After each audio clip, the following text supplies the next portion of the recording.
New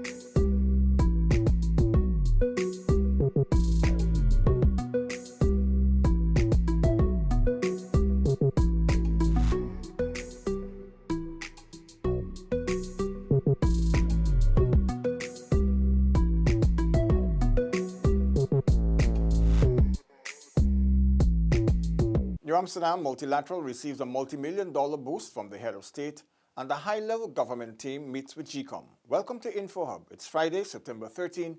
Let's tell you what's making the news today. His Excellency, President David Granger, took his message of free education to the New Amsterdam Multilateral School. Whilst there, the head of state presented a check for $1 million to boost the institution's science and technology departments. I brought you a check for $1 million.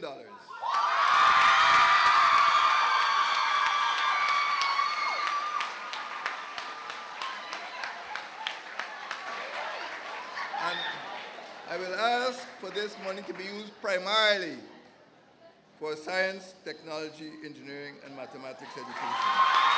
I want to place special emphasis on science, technology, engineering, and mathematics to equip you for the knowledge-based future of our country. In his remarks to the teachers and students, His Excellency President David Granger reminded that the coalition government has placed education on the forefront, noting that national development is made possible through education. He reiterated his administration's plans to make education free from nursery to tertiary. Education is a top priority, as your headmistress said. But education from nursery to university, used to be provided free of cost from 1976. It will be provided free of cost in the next decade of development.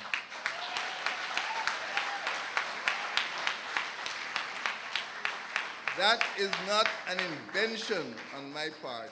It is an entitlement that is given to you under the Constitution.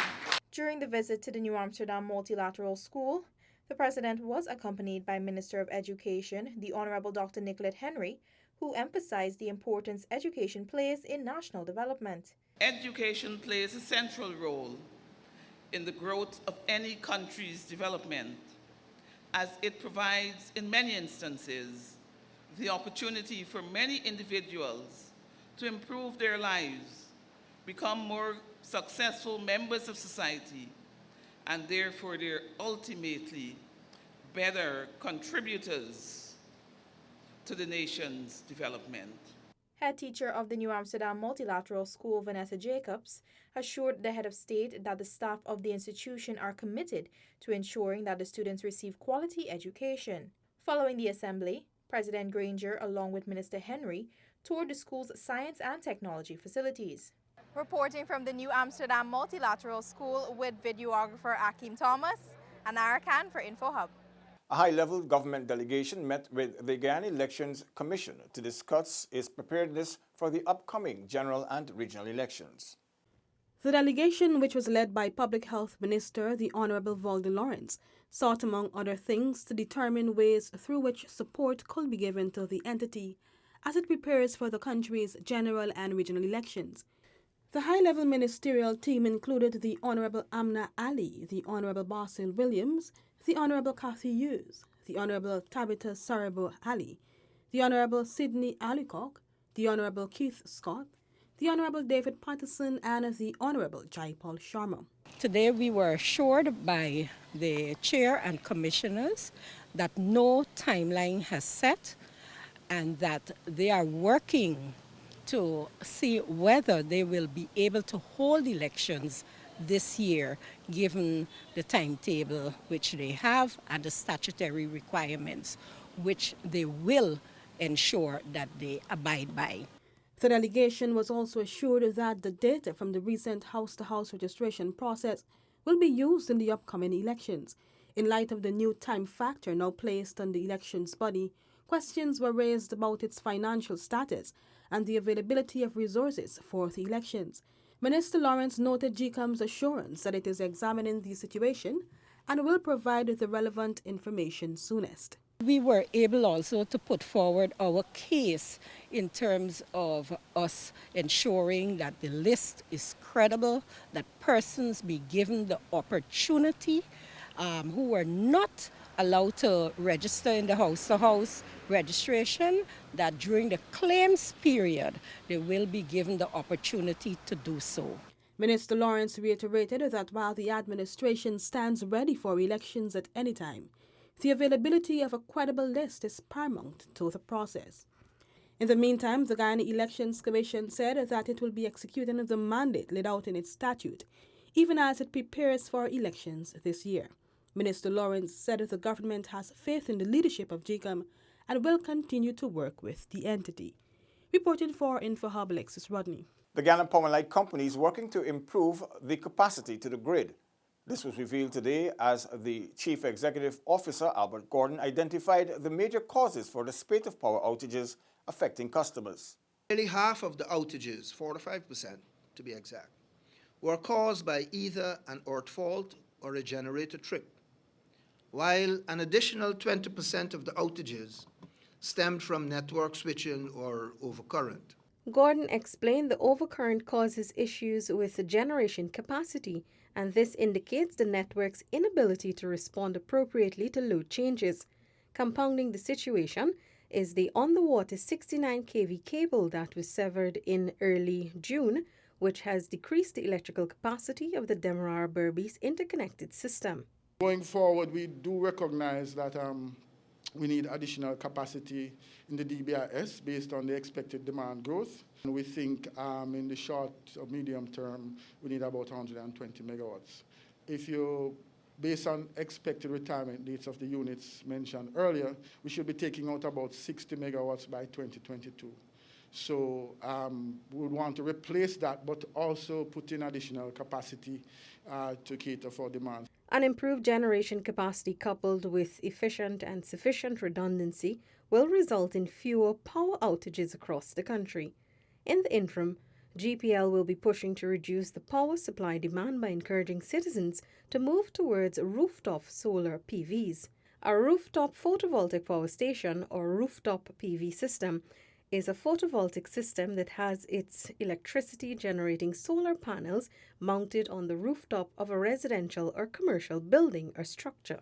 And you may wonder why we are interested in that. Our policies to help the government achieve its mandate of renewable, and that must include distributed generation. So we want to encourage that. So as we put in new capacity to help in meeting demand, we are also trying to help to minimize the demand by helping it to become more efficient. Wakenham will be the first community on the grid that will be moved to 100% renewable energy and will be a framework for the rest of the network. Felicia Valenzuela, InfoHub. Still to come, foreign officers sensitized about emerging oil and gas sector and Guyana attracting more investors. Details after the break. Are you ready to embark on a truly epic adventure to an undiscovered corner of South America, where some of the most spectacular natural attractions are unveiled within a beautifully diverse landscape? From the wetlands and savannas to the ancient mountains, magnificent waterways and lush and enriching rainforest would provide a vast playground for some of the most exotic and breathtaking creatures on the planet, including many of the world's giant species. This untouched land of mystery and wonder serves up an exclusive experience for travelers. So are you ready for a new, awe-inspiring adventure? Welcome back to nature. Welcome to Guyana.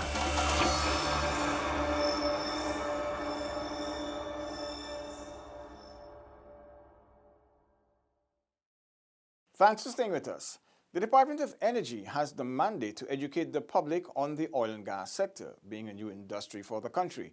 Dr. Mark Bino, the department's director, held an interactive oil and gas session today with foreign service officers. Guyana is not only a small country, but the resources within which we have to draw upon for the oil and gas sector is even more limited. Moreover, there are specific entities that have mandated responsibilities, and the department is not seeking to establish superstructures, but to work within the confines of those mandates. So, for example, we would often consult with the Ministry of Foreign Affairs, anything having to do with drilling close to our borders. This is necessary, according to the Energy Director, to ensure that operators are not contravening any sensitive treaties with neighboring states. Friday's session is also a mandate of the Foreign Service Institute to ensure continued education of its foreign service officers. As he made his presentation, Dr. Bino gave his attentive audience a brief history of his department, which was created on August 1st, 2018. He spoke of the other agencies with which his department collaborates. GGMC, because they're the regulators, and we hope that going forward they will morph into the Petroleum Commission.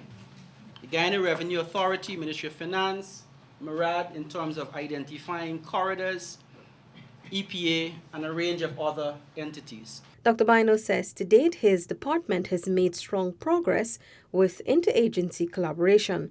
In the meantime, he says without revised legislation, there can be no Petroleum Commission, explaining that this is being done to hold companies accountable. One of the best ways for us to be able to hold them accountable is to have a robust legal framework.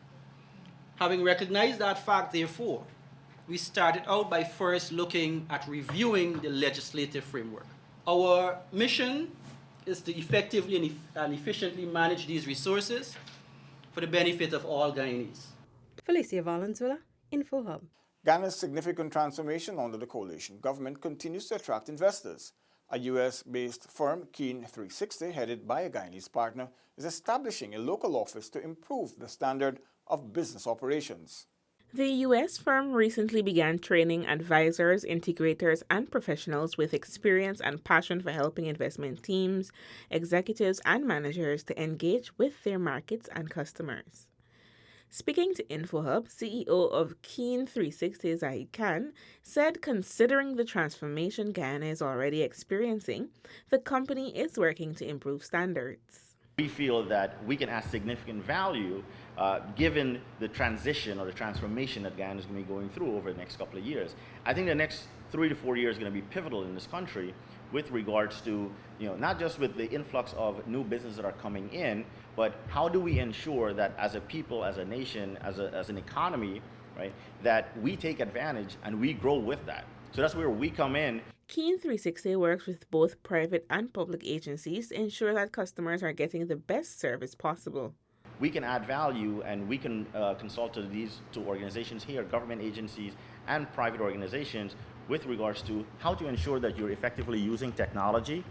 How do you use technology to deliver the value to your customers and the people you serve?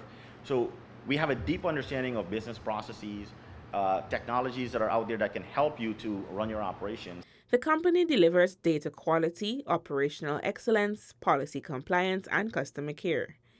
Keen 360 service expands across a wide range of industries, specializing in digital transformation. Letitia Isaacs for InfoHub. Kilcoy Chesney on the Quarantine Coast and Experiment Housing Scheme on the west coast of Berbice recently benefited from upgraded roads, a project facilitated by the Central Housing and Planning Authority. The projects have created smooth thoroughfares for residents and commuters to travel. According to Tejwati Rupchand, a civil engineer attached to the Central Housing and Planning Authority, the road upgrades in the two communities were completed at a cost of $25 million each. The scope of the works was the repair for the failed areas, after which we scarified and we would have placed crusher on, after which we would have surfaced with the asphaltic concrete. Additional roads in the communities are expected to be upgraded as plans are currently ongoing for same. We have another batch of roads to be awarded. We already conclude the tender process of that. Kilcoy Chesney is among that for another phase of development. Stephen Fraser, who occupies a plot of land at Kilcoy Chesney, described the development as a blessing. Of course, the road was in a terrible situation and we had very big holes and so forth. But to see we having it paved, it's indeed a blessing. I think it's the best thing that could have happened for us in this community.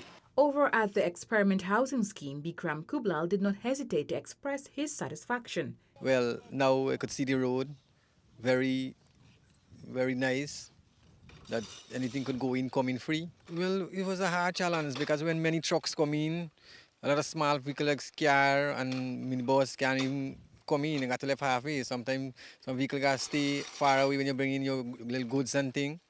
Many people just got to stay far. To taxi, you got to stay away, and then people got to fetch the rest of the thing for reaching. So it's better now? Yeah, it's better, far way better now. For InfoHub, Ayana George. Before we close, here's a reminder to check our social media pages as we bring you more stories covering the observances of Indigenous Heritage Month and Education Month.